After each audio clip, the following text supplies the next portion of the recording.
Hello guys, स्वागत है आपका हमारे इस यूट्यूब चैनल में। इस वीडियो में हम लोग बात करने वाले हैं, हम लोग सीखने वाले हैं top 10 features of ES6 ECMAScript 2015। अब ये फीचर्स बहुत ज़्यादा इंपॉर्टेंट क्यों हैं, क्यों ये फीचर्स सीखने चाहिए, मैं सबसे पहले आपको ये चीज़ बता देता हूँ। बहुत सारे लोग क्या करते हैं, उनको सीखना होता है Node.js, एडवांस जावास्क्रिप्ट सीखनी होती है। Node.js उनको प्रोजेक्ट्स बनाने होते हैं, उनको तमाम तरीके की चीज़ें एडवांस में करनी होती हैं।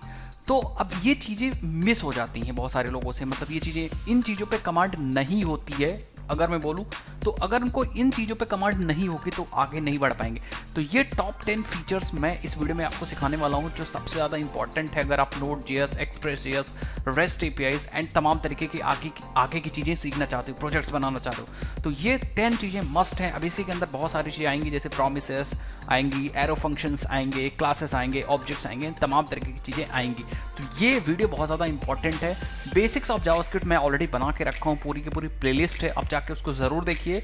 उसका लिंक मैं डिस्क्रिप्शन बॉक्स में डाल दूंगा, उसको जाके एक्सेस करिए। देन ऐसा कह सकते हो कि उसी के आगे का ये वीडियो है, बट ऐसा इंपॉर्टेंट वीडियो है, इसको सीखना ज़रूरी है। तो बिना किसी भी टाइम को वेस्ट किए चलिए स्टार्ट करते हैं। आपको क्या करना है, बस वीडियो को लाइक करना है और सपोर्ट करने के लिए वीडियो को शेयर करना है। चैनल अभी तक सब्सक्राइब नहीं है तो चैनल को सब्सक्राइब कर दिए, घंटा तोड़ दिए। चलिए वीडियो को स्टार्ट करते हैं।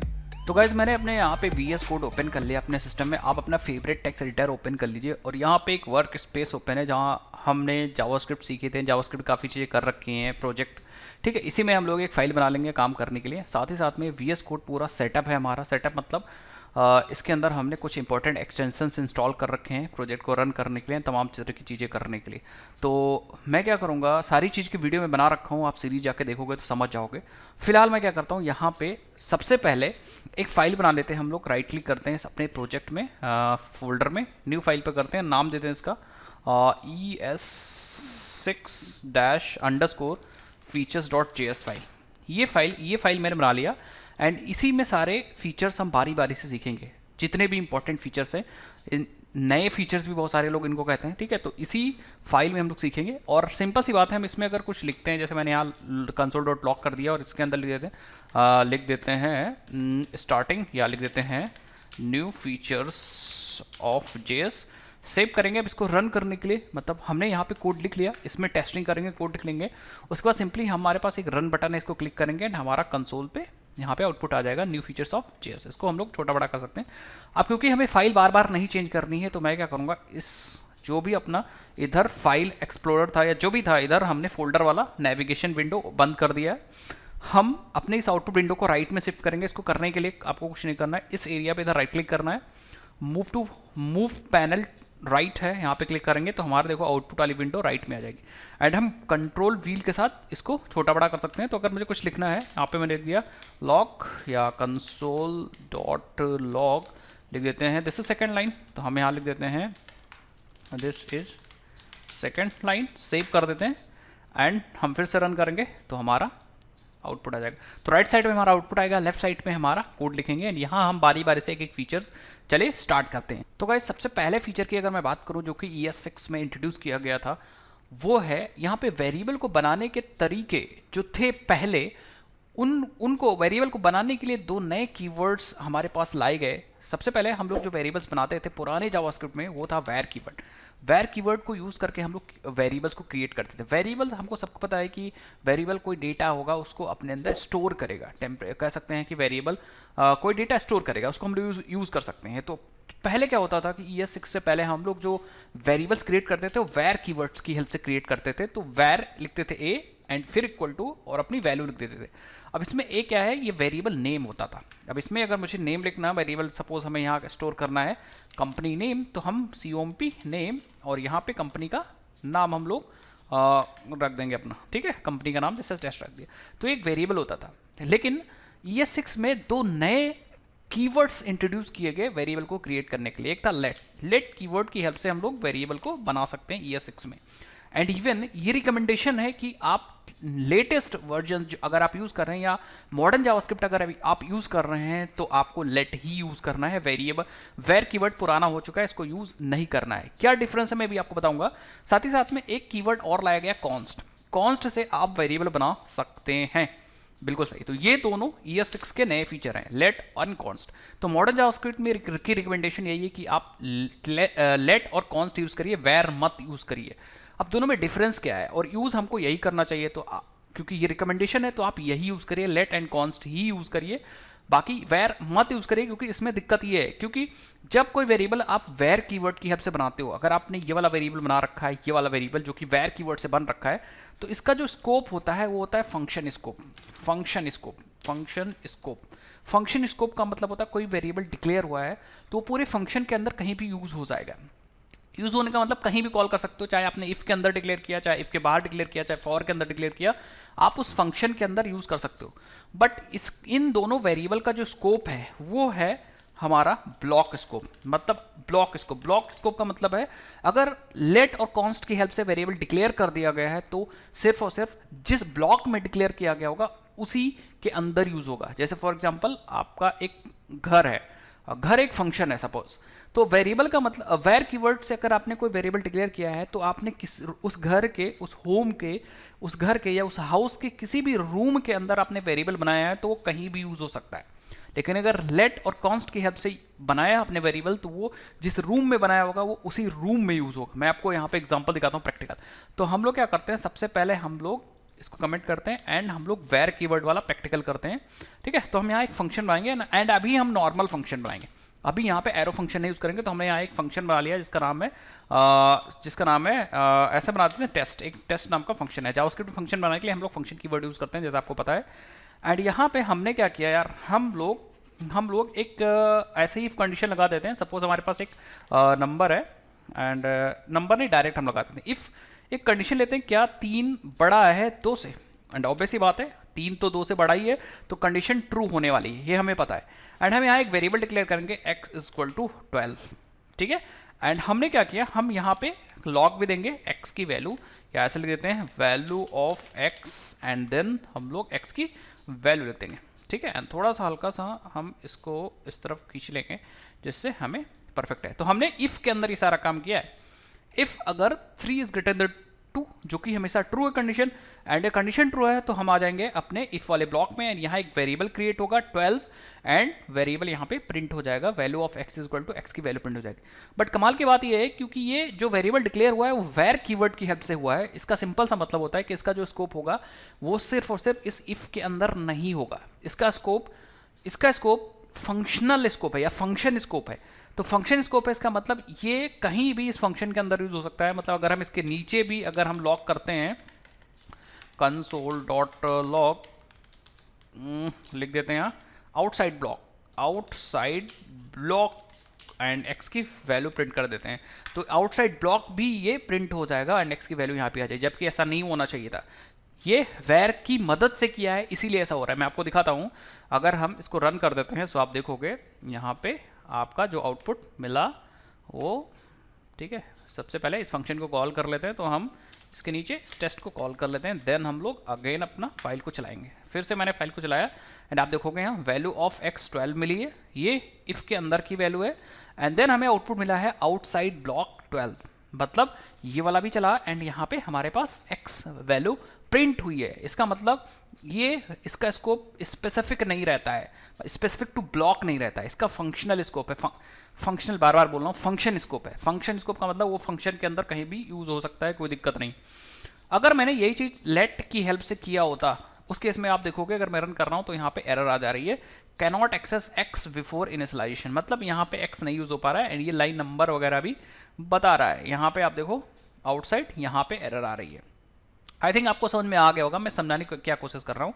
ठीक है, तो अब क्या है कि आपको लेट एंड कॉन्स्ट यूज करना है, क्योंकि बहुत बार आप ब्लॉक्स बनाते हो, इफ का ब्लॉक, एल्स का ब्लॉक, फॉर का ब्लॉक, वाइल का ब्लॉक, इस तरह के ब्लॉक्स जब बनाते हो तो स्कोप वहाँ पे इंपॉर्टेंट होता है। इसीलिए कहा जाता है कि आप लेट और कॉन्स्ट यूज करो, वेर मत यूज करो, क्योंकि वो फंक्शन स्कोप है उसका, वो कहीं भी बनाओगे पूरे फंक्शन के अंदर यूज हो जाएगा। ठीक है, तो आपको आई थिंक वेर और लेट एंड कॉन्स्ट के बीच में डिफरेंस समझ में आ गया होगा। अगर मैं लेट की जगह कॉन्स्ट यूज करूंगा तब भी वही चीज होगी, ये इसका जो स्कोप है वो ब्लॉक स्कोप है, कॉन्स्ट का भी ब्लॉक स्कोप है, परफेक्ट है। अब बात करते हैं कि लेट एंड कॉन्स्ट के बीच में क्या डिफरेंस है। तो सबसे पहले हम इसको वेर कर देते हैं एंड लेट एंड कॉन्स्ट के बीच में डिफरेंस देखते हैं। अगर आप कोई वेरिएबल लेट की हेल्प से बनाते हो, सबसे पहले तो इन दोनों का स्कोप ब्लॉक है। ठीक है, अगर आप लेट की हेल्प से वेरिएबल बनाते हो तो ये नॉर्मल वेरिएबल है, जिसकी वैल्यू चेंज कर सकते हो आप। मतलब अगर आपने x इक्वल टू 1 2 3 किया, तो अगर फ्यूचर में आप चाहते हो कि एक बार मैं इसको लॉग कर लूँ, या हम लोग एक बार प्रिंट कर दें console.log, एक बार यूज़ कर लें, ऐसे मेरी रिक्वायरमेंट है, देन इसकी वैल्यू चेंज करना है, तो आप इसकी वैल्यू बहुत आसानी से चेंज कर सकते हो, कोई दिक्कत नहीं। एंड देन आप इसको फिर से यूज़ कर सकते हो बहुत ईजिली, परफेक्ट है, यूज़ हो जाएगा, कोई दिक्कत नहीं। लेट मतलब वैल्यू वेरी कर सकती है, पहले ये प्रिंट हुआ फिर ये प्रिंट हुआ। कॉन्स्ट का मतलब था कॉन्स्टेंट, आपने एक बार वैल्यू डाल दी, दोबारा चेंज नहीं होगी। सपोज आपने एक बार इसकी वैल्यू को यूज़ किया, y की वैल्यू यूज़ हुई, आप रन करके देखो y की वैल्यू यूज़ हो गई, ठीक है, एंड 12 आ गया। लेकिन अगर आप इसकी वैल्यू चेंज करने की कोशिश करोगे तो नहीं होगी, क्योंकि ये कांस्टेंट है। अगर सेव किया आप देखोगे एरर आ जाएगा, बता देगा असाइनमेंट टू कांस्टेंट वेरिएबल। आप जो असाइन कर रहे हो कांस्टेंट वेरिएबल में कर रहे हो, तो इसीलिए ऐसा नहीं हो सकता, इट इज़ नॉट पॉसिबल। अगर कांस्टेंट की हेल्प से आप वेरिएबल बनाए हो तो उसमें चेंज नहीं कर सकते, वो कांस्टेंट हो गया। लेट की हेल्प से अगर आप वेरिएबल बनाए हो तो उसको चेंज कर सकते हो, तो यही डिफरेंस है। लेट मतलब वेरिएबल बनेगा, चेंजेस भी करोगे, वेरी कर सकता है उसकी वैल्यू। कॉन्स्ट मतलब कांस्टेंट, वैल्यू आप चेंज नहीं कर सकते हो। और अगर वेर की हेल्प से वेरिएबल बनाओगे तो नॉर्मल वेरिएबल होगा, बट उसका जो स्कोप होगा वो फंक्शन स्कोप होगा, वो फंक्शन के अंदर कहीं भी यूज होगा। अगर आपने इफ के अंदर बनाया तब भी बाहर यूज हो सकता है, ब्लॉक से बाहर भी यूज हो सकता है, अगर ब्लॉक के अंदर बनाया तब भी। लेट और कॉन्स्ट में ऐसा नहीं है, इसका जो स्कोप है वो ब्लॉक स्कोप है। अगर इफ के अंदर बनाया तो इफ के अंदर ही यूज होगा, फॉर के अंदर बनाया तो फॉर के अंदर ही यूज होगा। आई होप आपको फर्स्ट यूज के समझ में आया होगा, पहला फीचर समझ में आया होगा। अब बढ़ते हैं नेक्स्ट फीचर की तरफ। तो गाइज अगर ES6 के दूसरे फीचर की बात करूं तो वो है एरो फंक्शंस। जी गाइज, ES6 में एरो फंक्शन नाम से फंक्शन क्रिएट करने का एक नया तरीका लॉन्च किया गया। मतलब अब हम एरो फंक्शन की हेल्प से हम लोग एक नए तरीके से फंक्शन को क्रिएट कर सकते हैं। बट सिर्फ और सिर्फ ये एक तरीका है, ये एक कॉम्पैक्ट ऑल्टरनेटिव है ट्रेडिशनल जो तरीका हम लोग यूज करते थे फंक्शन क्रिएट करने का, उसका। मतलब इसको यूज करके भी हम लोग एरो फंक्शन को यूज करके भी हम लोग फंक्शन ही बनाएंगे, बट ये एक तरीका ऑल्टरनेटिव है। पहले फंक्शन ऐसा नहीं कि ये कुछ नई चीज है, इसकी हेल्प से भी हम फंक्शन बनाएंगे एरो फंक्शन की हेल्प से। और जो ट्रेडिशनल तरीका था फंक्शन कीवर्ड यूज करते थे, उसमें भी हम लोग फंक्शन बनाते थे। बट इस एरो फंक्शन में कुछ लिमिटेशंस हैं। ऐसा नहीं कि इसने उसको रिप्लेस कर दिया है, ऐसा कुछ भी नहीं है। बहुत सारे काम एरो फंक्शंस नहीं कर पाएगा। जैसे फॉर एग्जांपल कुछ चीज़ें बता देता हूँ, ये मतलब इसमें हम लोग न्यू कीवर्ड वगैरह इसके साथ नहीं यूज़ कर सकते हैं। इसका खुद का दिस नहीं होता है, खुद का सुपर नहीं होता है, एंड बहुत सारे ऐसे फीचर हैं। आप इसको थोड़ा सा एक्सप्लोर करिएगा। उससे पहले हम लोग यहाँ पे बात कर लेते हैं एरो फंक्शंस के बारे में। इसका सिंटेक्स क्या होता है, कैसे फंक्शंस को बनाते हैं। सबसे पहले हम लोग फंक्शन बनाते कैसे थे, जावास्क्रिप्ट में लिखते थे function keyword and then function name लिख देते थे एंड देन आर्गुमेंट, एंड हमारा यहाँ पे आ जाता था बॉडी। बट अब क्या है कि अब फंक्शन बनाने का बहुत आसान तरीका दे दिया एरो फंक्शंस। ये कॉम्पैक्ट है, कह सकते हैं कंसाइज पे है, एक अच्छा तरीका है। कम कोड में आप फंक्शन बना सकते हो। जैसे अगर आपको किसी फंक्शन के आर्गुमेंट में कोई फंक्शन पास करना है तो तुरंत आप फंक्शन बनाओ with help of arrow functions, ठीक है। तो आपको कुछ नहीं करना होता, सिंपल आपको कोई आर्गुमेंट है तो आर्गुमेंट लिखना है एंड देन आपको एक एरो लगाना है। एरो मतलब equal to and greater than का साइन है, एंड देन यहाँ पे आपको एक्सप्रेशन लिख देना है। जैसे पाइथन वगैरह में लैम्डा फंक्शंस होते हैं, इवन जावा में भी लैम्डा फंक्शन है जावा 8 के बाद। तो ये मतलब एक तरीके का वही चीज़ है। यहाँ पे आपने आर्गुमेंट लिखा एंड एक्सप्रेशन लिख दिया, दैट्स इट। इवन अगर एक्सप्रेशन सिंगल लाइन का है तब तो आपको रिटर्न करने की जरूरत भी नहीं है, रिटर्न कीवर्ड भी नहीं लिखना है। बट अगर मल्टीपल लाइन है तो आपको फिर लिखना पड़ेगा। जैसे फॉर एग्जांपल अगर 2 आर्गुमेंट है तो आपको आर्गुमेंट 1 ARG1 कॉमा ARG2 लिखना पड़ेगा, ARG2 एंड देन आपका एरो फंक्शन देन एक्सप्रेशन। अगर एक्सप्रेशन बड़ा है इन केस, मतलब थोड़ा सा बड़ा, इसको कमेंट कर देता हूँ, ठीक है। अगर एक्सप्रेशन थोड़ा सा बड़ा है तो सपोज आपका आर्गुमेंट, कई सारे आर्गुमेंट्स हैं एंड देन हमारा एरो फंक्शन है, तो आप क्या करोगे, कर्ली ब्रेसेस क्लोज करोगे, कर्ली ब्रेसेस ओपन करोगे एंड कर्ली ब्रेसेस क्लोज कर दोगे, एंड देन लास्ट में आप रिटर्न कर सकते हो यहाँ पे जो आप नॉर्मल रिटर्न करना चाह रहे हो। तो इस तरीके से हम एरो फंक्शन बनाते हैं। अब मैं आपको एरो फंक्शन बना के दिखाता हूँ। हम लोग एक फंक्शन बनाएंगे जो एक नंबर लेगा और उस नंबर को स्क्वायर करके रिटर्न करेगा, ठीक है। तो अगर हम पुराना तरीका यूज करें तो हमको लिखना पड़ेगा फंक्शन एंड यहाँ पे लिख देते हैं स्क्वायर एंड स्क्वायर में ये एक नंबर ले रहा है एंड देन ये रिटर्न कर रहा है x इंटू एक्स, ठीक है। आपने एक फंक्शन बना लिया स्क्वायर। अब यही काम हम लोग लैम्डा फंक्शन की हेल्प से करेंगे या एरो फंक्शन की हेल्प से बोलेंगे, लैम्डा तो नहीं, एरो फंक्शन की हेल्प से करेंगे। कैसे करना है, आपको एक आर्गुमेंट लिखना है। तो आप आर्गुमेंट नॉर्मली ऐसे लिख सकते हो, अभी मैंने ऊपर सिंटेक्स बताया आपको, ये देखो आर्गुमेंट। तो एक सिंगल आर्गुमेंट है तो आप x लिखो एंड देन एरो लिख दो and then x into x लिख दो, बस। तो ये हमारा आर्गुमेंट हो गया, ठीक है, ये हमारा आर्गुमेंट हो गया। ये हमारा एक्सप्रेशन हो गया। और अभी मैंने बताया एक ही लाइन का एक्सप्रेशन है तो आपको रिटर्न लिखने की जरूरत नहीं, वो ऑटोमेटिक रिटर्न हो जाएगा। तो ये हमारा एक फंक्शन हो गया। अब इस फंक्शन को कॉल कैसे करेंगे? इसको कॉल करने के लिए हम इसको एक वेरिएबल में रखेंगे, कॉन्स्ट स्क्वायर, यहाँ लिखते हैं स्क्वायर स्क्वायर स्क्वायर एंड नाम देते हैं स्क्वायर 2, ठीक है, स्क्वायर एल मतलब स्क्वायर ए दे देते हैं एंड दैट्स इट। तो हमने दो फंक्शन बना लिए, एक ट्रेडिशनल तरीका यूज किया फंक्शन क्रिएट करने का और एक मॉडर्न तरीका यूज किया है एरो फंक्शन की हेल्प से।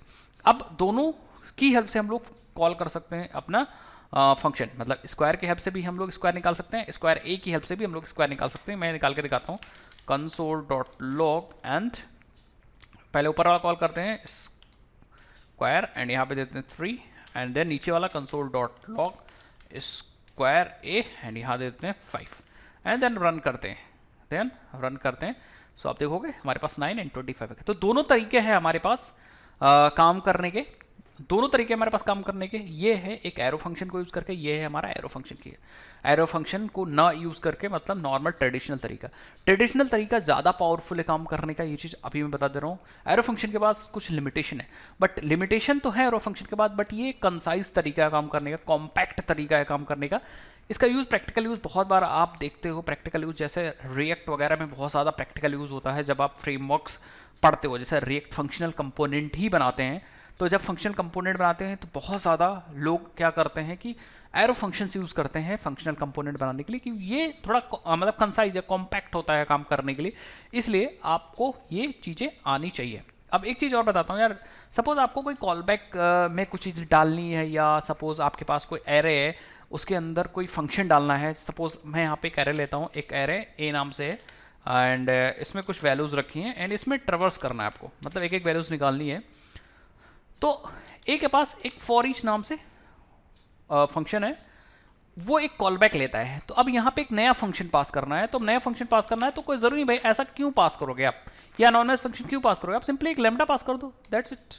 आप एक लैम्डा पास कर दिया और लैम्डा क्या करेगा, एक एक वैल्यूज़ को रिटर्न कर देगा। तो आपको कुछ भी करना है तो आप जैसे console.log करना है तो आप console.log करते जाओ, दैट्स इट। आ गया समझ में? मतलब यहाँ पे एक फंक्शन डालना था मुझे, तो मैंने यहाँ पे लैम्डा नहीं, यहाँ पे हमने एरो फंक्शन डाल दिया, दैट्स इट। तो अब ये कंसाइज तरीका था, यहाँ हमने लैम्डा यूज, यहाँ पे हम लोगों ने एरो फंक्शन यूज़ कर लिया। अगर मैं यहाँ पे रन करूँ तो आप देखोगे, ठीक है। तो पहले मैं इसको सेव कर लेता हूँ, ठीक है। ठीक, आप देखोगे यहाँ पे हमारे पास सारे यहाँ पे एरेज एक एक एलिमेंट ट्रेवर्स होके आ गए। तो इस तरीके से काम होता है एरो फंक्शंस का, बट एरो फंक्शंस बहुत ज़्यादा इंपॉर्टेंट है। यहाँ पे मैं आपको कुछ दिखाना चाहूँगा, यहाँ पे लिंक है developer.mozilla.com का एरो फंक्शन एंड एक्सप्रेशन, इसका लिंक मैं डिस्क्रिप्शन बॉक्स में डाल दूंगा। इस पर जाके आप एक्सप्लोर करिए एंड पढ़िए कि एरो फंक्शन की क्या लिमिटेशंस हैं, क्या डिफरेंसेस हैं arrow function and traditional function के बारे में, एंड क्या क्या चीज़ें नहीं की जा सकती एरो फंक्शंस के साथ। तो ये बहुत ज़्यादा इंपॉर्टेंट एंड हेल्पफुल है, मैं डिस्क्रिप्शन बॉक्स में ये चीज़ डाल दूंगा, आप जाके इसको पढ़िएगा। तो गाइज अगर थर्ड फीचर की बात करें तो थर्ड फीचर है मल्टी लाइन स्ट्रिंग। गाइज हम लोग को पता है कि हम लोग जावास्क्रिप्ट में स्ट्रिंग को कैसे बनाते थे। स्ट्रिंग को हम लोग बनाने के लिए सिंगल कोट्स भी यूज़ कर सकते हैं, जैसे मैं यहाँ पे प्रैक्टिकल आपको दिखा देता हूँ। सपोज हमें एक वेरिएबल बनाना है str, तो हम ऐसे करके सिंगल कोट भी यूज़ कर सकते हैं, एंड str1 करके हम लोग डबल कोट्स भी यूज़ करते हैं। दोनों तरीका यूज़ करते हैं स्ट्रिंग को क्रिएट करने के लिए। मतलब सिंपल सा कहने का मतलब होता है सिंगल कोट भी यूज़ कर सकते हैं, डबल कोट भी यूज़ कर सकते हैं, बट इन दोनों की हेल्प से हम लोग सिंगल लाइन स्ट्रिंग ही बना सकते हैं। जैसे फॉर एग्जांपल अगर हमें दूसरे लाइन में जाना है, सपोज आपने यहाँ मेरा नाम लिख दिया दुर्गेश एंड तिवारी आपको लिखना है, जो कि नेक्स्ट लाइन में लिखना है, जैसा एंटर करोगे तो एरर आ जाएगी। मतलब आप मल्टी लाइन स्ट्रिंग नहीं यूज़ कर सकते हो इन दोनों की तरफ से, इन दोनों तरीके की हेल्प, इन दोनों तरीकों को यूज़ करके, ठीक है। तो अब इस चीज़ को सॉल्व करने के लिए जो थर्ड फीचर है वो दिया गया, वो फीचर है मल्टी लाइन स्ट्रिंग। हम लोग क्या कर सकते हैं, बैक टिक का यूज़ कर सकते हैं। बैक टिक जो टैब के ऊपर वाली बटन होती है या 1 के जस्ट लेफ्ट वाली बटन होती है, उसको यूज़ करना है। जैसे फॉर एग्जांपल आपको यहाँ पे पूरा एड्रेस लिखना है, तो हम यहाँ पे लेट लिखेंगे एड्रेस एक वेरिएबल, एंड हम सिंगल कोड भी नहीं यूज़ करेंगे, डबल कोड भी नहीं यूज़ करेंगे, हम बैक टिक यूज़ करेंगे। 1 के लेफ्ट वाली बटन दबाएंगे, ये देखिए बैक टिक है। एंड सबसे बढ़िया बात है कि हम लोग यहाँ पे मल्टी लाइन स्ट्रिंग यूज़ कर सकते हैं। जैसे फॉर एग्जांपल हमारा एड्रेस है माई एड्रेस, या ऐसे करके कुछ एड्रेस लिख देते हैं, ठीक है, ओके, ठीक है। एंड अब नेक्स्ट लाइन में जाना है तो आप एंटर करके नेक्स्ट लाइन में भी जा सकते हो। सपोज आपने यहाँ लिख दिया दिल्ली इंडिया एशिया, ठीक है, तो सिंपल मैं बस बता रहा हूँ। तो इसका मतलब अब हमने मल्टी लाइन यूज़ कर रही है। मल्टी लाइन मतलब ये पहली लाइन हो गई, एंड देन एंटर करके दूसरी लाइन पे चले गए, देन एंटर करके तीसरी लाइन पे, चौथी लाइन पे। जैसे हमें कुछ ऐसे लिखना है अबाउट टेक्नोलॉजी, सो लिख देते हैं AI as one of the most, फिर अगर नेक्स्ट लाइन पे जाना है तो हम नेक्स्ट लाइन पे चले जाएंगे, फेमस या मोस्ट ट्रेंडिंग टेक्नोलॉजी, फिर नेक्स्ट लाइन पे आ जाएंगे, एंटर करके इन टुडेज एरा या टुडेज एरा है, जो भी आपको मतलब करना है। सिंपल सी बात, फुल स्टॉप के लिख सकते हो। We are also learning ML and AI। तो सिंपल सा मतलब होता है कि अब आप मल्टी लाइन लिख सकते हो। जैसे फॉर एग्जांपल आपको जावास्क्रिप्ट के अंदर कोई डायनेमिक HTML क्रिएट करना है, तो आप वेरिएबल ले लो डायनामिक HTML एंड बैक टिक का यूज़ करके स्ट्रिंग बनाओ, एंड इसके अंदर आप पूरा फॉर्म बना सकते हो। फॉर्म ओपन कर दो, फॉर्म क्लोज कर दो, एंड इनपुट बना दो यहाँ पे, input and input type text. I think आप समझ पा रहे होगे। नेम दे देते हैं and that's it, and then आप यहाँ पे एंटर करके दूसरी लाइन पे आ जाओ, एंड बटन ओके। तो इस तरीके से आप मल्टी लाइन स्ट्रिंग का यूज़ कर सकते हो with the help of backticks. अब दोनों वेरिएबल्स को आप अपने हिसाब से यूज़ कर सकते हो। अगर डायनेमिकली इसको HTML में भेजना है तो इनको HTML में भेज दो, अगर आप ब्राउज़र पे काम कर रहे हो। अदरवाइज अगर आपको कोई और प्रोसेसिंग करनी है तो आप और भी प्रोसेसिंग आप बहुत आसानी से कर सकते हो। जैसे अगर आपको डायनेमिक HTML प्रिंट करना है तो आप डायनेमिक HTML console.log से प्रिंट कर दो, क्योंकि हम यहाँ नोट की हेल्प से काम कर रहे हैं तो हम console.log कर रहे हैं। आप क्या कर सकते हो, क्वेरी सिलेक्टर का यूज़ करके या गेट एलिमेंट बाय डॉक्यूमेंट करके आप ब्राउज़र पे ये फॉर्म किसी भी HTML डॉक्यूमेंट के अंदर डाल सकते हो और वो फॉर्म दिखने लगेगा। तो इस तरीके से आप काम कर सकते हो और मल्टी लाइन स्ट्रिंग का फ़ायदा उठा सकते हो। अगर आप जावास्क्रिप्ट के अंदर हो तो ES6 का थर्ड फीचर आप ज़रूर से यूज़ करिए, और बहुत बार ये यूज़ होता है। तो गाइज आई थिंक आपको समझ में आ गया मल्टी लाइन स्ट्रिंग। अब बात करते हैं नेक्स्ट फीचर की। नेक्स्ट फीचर क्या है उसकी बात करते हैं, क्योंकि 3 इंपॉर्टेंट फीचर हम लोगों ने कवर कर लिए हैं। तो गाइज अगर नेक्स्ट फीचर की बात करें तो वो है डिफ़ॉल्ट पैरामीटर्स। ES6 में ES6 के बाद हम लोग क्या कर सकते हैं, या ES6 में ये नया फीचर लॉन्च किया डिफ़ॉल्ट पैरामीटर्स का। हम लोग फंक्शंस में जो पैरामीटर्स देते हैं उनके अंदर हम लोग डिफ़ॉल्ट वैल्यूज़ भी दे सकते हैं। उन्हीं को हम लोग यहाँ पे बोल रहे हैं डिफ़ॉल्ट पैरामीटर्स। मैं आपको बताता हूँ एक फंक्शन क्रिएट करने के लिए, ठीक है। अगर हमें फॉर एग्जाम्पल अगर हमें एक फंक्शन बनाना है जो 2 वैल्यूज़ ले रहे हैं एंड उनका सम करके दे रहे हैं, तो एक फंक्शन अभी हम लोगों ने एरो फंक्शन सीखा, उसको बना लेते हैं। फंक्शन का नाम देते हैं सम, एंड एक वेरिएबल है, एंड हमें 2 वैल्यूज़ x को y लेनी है, एंड एरो लगाना है, ओके। एंड देन हमें रिटर्न करना है यहाँ, चलो हम ऐसे बना लेते हैं, रिटर्न x प्लस y। अगर सिंगल मैं आपको बता दिया, अगर आपके पास सिंगल स्टेटमेंट है तो ये लिखने की ज़रूरत भी नहीं है। आप इसको ऐसे भी लिख सकते हो, ठीक है, आप इसको ऐसे भी लिख सकते हो, कोई दिक्कत नहीं, ठीक है। लेकिन डिफ़ॉल्ट पैरामीटर्स का मतलब होता है कि हम यहाँ पे बाय चांस की सम फंक्शन किसी ने कॉल किया और वैल्यूज़ नहीं पास की, उस केस में वैल्यूज़ क्या होंगी। फॉर एग्जांपल अगर हमने यहाँ पे सम कॉल किया एंड हमने यहाँ पे 2-3 पास किया, तब तो ठीक है, कोई दिक्कत नहीं, हमें रिजल्ट मिल जाएगा, यहाँ पे रिजल्ट मिल जाएगा। एंड रिजल्ट हम लोग देखना भी चाहेंगे कि एस में क्या वैल्यू आई है। तो हमने रिजल्ट निकाल लिया, एस में रिजल्ट मिल गया, रिजल्ट हमने यहाँ पे प्रिंट कर दिया। अगर मैं रन करूँ तो आप देखोगे 5 रिजल्ट आ गया, 3 and 2 का सम। एंड फॉर एग्जांपल किसी ने यहाँ कोई वैल्यू पास ही नहीं की, उस केस में आप देखोगे NaN आ गया, ठीक है। तो हम चाहते हैं अगर कोई वैल्यू नहीं पास कर रहा तो उस केस में एक डिफ़ॉल्ट वैल्यू x की अपने आप आ जाए एंड y की आ जाए। यही फीचर हमें मिल गया ES6 में। हम यहाँ पे इक्वल टू करके वैल्यूज़ को लिख सकते हैं कि अगर किसी ने वैल्यू नहीं दी तो x की वैल्यू 1 हो जाएगी एंड y की वैल्यू 2 हो जाएगी बाय डिफ़ॉल्ट अपने आप। तो अगर हमने वैल्यू नहीं पास किया तो अब हम अपने आप डिफ़ॉल्ट वैल्यू ये उठा लेगा। मैं आपको दिखाता हूँ, मैंने रन किया तो हमारे पास 3 आउटपुट आ गया। As simple as that. इसका मतलब हमने कोई वैल्यू नहीं पास की तो उसने x की वैल्यू 1 अपने आप से ले लिया एंड y की वैल्यू 2 अपने आप से ले लिया। लेकिन अगर हम वैल्यू पास करेंगे, फॉर एग्जांपल हमने फिर से इसको कॉल किया console.log एंड हमने यहाँ पे पास किया 45 एंड 23, तो ऑब्वियसली बात है उस केस में x की वैल्यू 45 हो जाएगी एंड y की वैल्यू 24 हो जाएगी। अगर मैं इसको रन करूँ तो आप देखो यहाँ पे अपने आप से चीज़ें आ जाएंगी।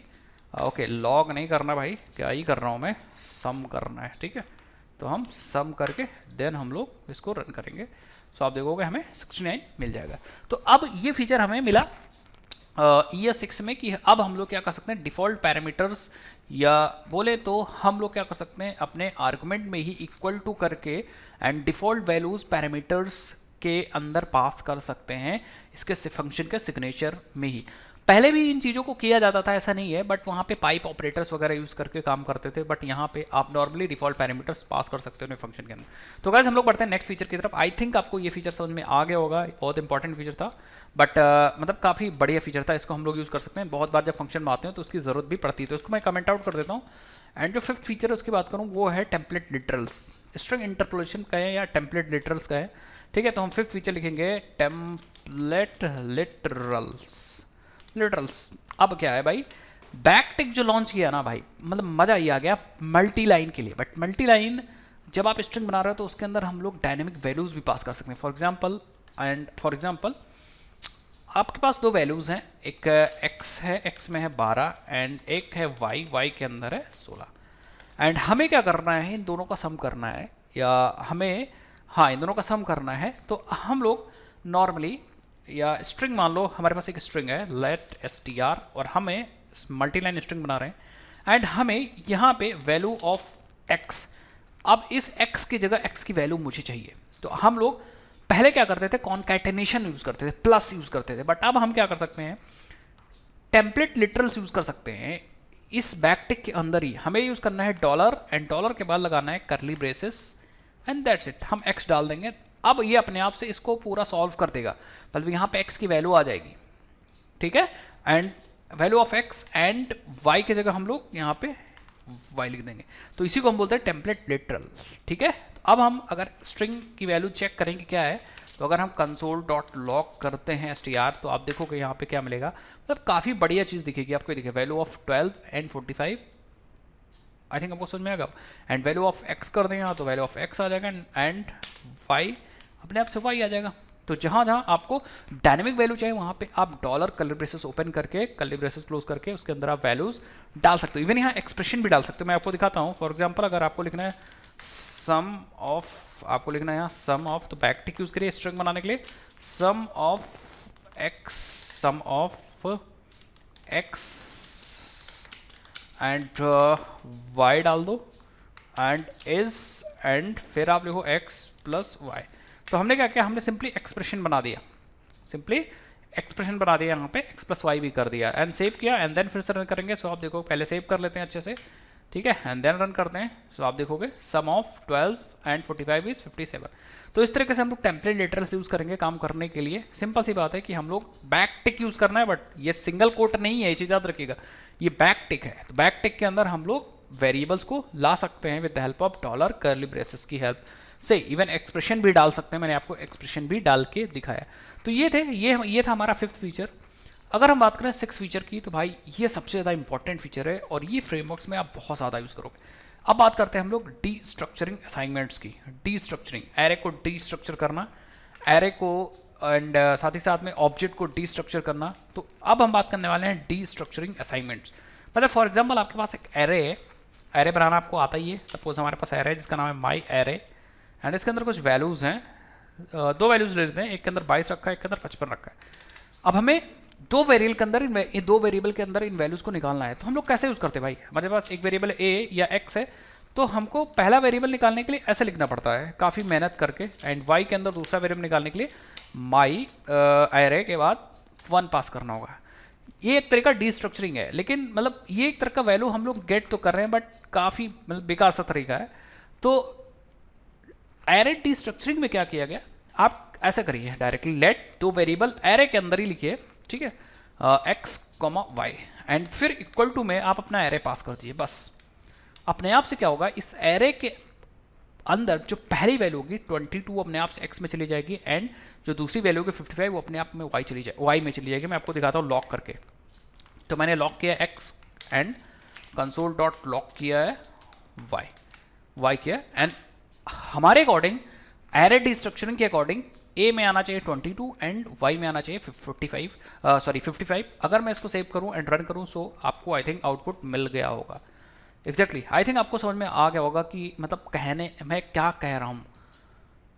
ओके गाइस, तो इस तरीके से मतलब आप काम कर सकते हो। इसी तरह होता है ऑब्जेक्ट डिस्ट्रक्चरिंग, उसमें हम लोग ऑब्जेक्ट को भी डिस्ट्रक्चर कर सकते हैं काम करने के लिए। फॉर एग्जांपल अगर आपके पास कोई ऑब्जेक्ट है, मैं यहाँ पे ऑब्जेक्ट बनाता हूँ, let o b is equal to एक ऑब्जेक्ट है, नेम में रखा हुआ है जावास्क्रिप्ट एंड साथ ही साथ में डेटा डीबी नेम में रखा हुआ है यहाँ पे मोंगो डीबी। एंड इस ऑब्जेक्ट को डिस्ट्रक्चर करना है, मतलब इसकी वैल्यूज़ को निकालना है, तो हम लोग क्या करेंगे यहाँ पे दो वेरिएबल ले लेंगे, बट हम लोग इस बार करली ब्रेसेस के अंदर लिखेंगे क्योंकि ये ऑब्जेक्ट है। एक ले लेंगे ए एंड एक ले लेंगे बी एंड देन हम लोग ओ बी कर देंगे। अब आप गेस करो, कमेंट सेक्शन में बताओ ए एंड बी की वैल्यू क्या होगी। डिस्ट्रक्चर कर दिया तो अब इस बार पहले की वैल्यू ए में आनी चाहिए, दूसरे की वैल्यू मोंगो डीबी जो कि है वो दूसरे बी में आनी चाहिए। तो हम कंसोल डॉट लॉग करके ट्राई करेंगे A and console dot log करके ट्राई करेंगे बी। तो गाइस यहाँ पे आपको क्या करना होगा, ऑब्जेक्ट को डिस्ट्रक्चर करने के लिए एक चीज़ ध्यान देनी होगी, ये जब आपको वेरिएबल्स लेने हैं तो वेरिएबल्स की वाले लेने हैं, चीज़ याद रखिएगा, ठीक है। मतलब हमें यहाँ पे नेम लेने एंड यहाँ पे हमें एक वेरिएबल लेना है डीबी नेम का, एंड यहाँ पे हमें वही चीज़ यूज़ भी करनी है। ऑब्वियसली बात, जो वेरिएबल्स बनेंगे वो की वाले वेरिएबल्स होने चाहिए, ठीक है। ये चीज़ मैंने ध्यान नहीं दिया था, ठीक है। तो मैंने सिंपली नेम यूज़ कर लिया, डीबी नेम यूज़ कर लिया। अब मैं रन करूंगा सो आप देखोगे जावास्क्रिप्ट एंड मोंगोडीबी यहाँ पे आ जाएगा। तो जब आप ऑब्जेक्ट को डिस्ट्रक्चर करोगे उस केस में आपको क्या करना है, की वाले वेरिएबल्स यहाँ पे लेने हैं करली ब्रेसेस के अंदर। तो इसमें से पहले वाले वेरिएबल में पहले की वैल्यू आ जाएगी एंड दूसरे वाले वेरिएबल में दूसरे की वैल्यू आ जाएगी, इस हिसाब से काम करना है। अच्छा, एक चीज़ मैं आपको और दिखाता हूँ। सपोज हमारे पास यही एरे है, नीचे एक और एरे 1 है एंड इसके अंदर और भी एलिमेंट्स हैं। अब मुझे क्या करना है, हमें दो वैल्यूज़ तो निकालनी है 22 एंड 55। तो हम कहेंगे चलो भैया दो वैल्यूज़ हम लोग निकाल लेते हैं ए कॉमा बी में, एंड जो बाकी बची है उसको एक रेस्ट वाले वेरिएबल में अलग से निकालना है। तो हम यूज़ करेंगे 1 2 3 and rest and my array 1 बस। अब ए बी में तो आ जाएगा 22 55 एंड बाकी में रेस्ट में क्या आ जाएगा, ये सारी वैल्यूज़ मैं आपको दिखाता हूँ। एक बार हम लोग लॉग करते हैं तीनों को, कंसोल डॉट लॉग एंड पहले वाले में ए प्रिंट करते हैं एंड देन हम लोग बी प्रिंट कर देते हैं एंड फिर रेस्ट प्रिंट कर देते हैं, अभी क्या होगा, अभी आपको चीज़ें समझ में आ जाएंगी, ये देखो, ठीक है। सो लास्ट में चीज़ें देखो आप, लास्ट में इसको थोड़ा सा मैं बढ़ाता हूँ। लास्ट में देखो, पहले में 22 ये है इस वाले ए की वैल्यू, फिर बी में आ गया 55 एंड बाकी जो रेस्ट वाले वेरिएबल में बाकी जो बची हुई चीज़ें वो सारी की सारी चीज़ें आ गई।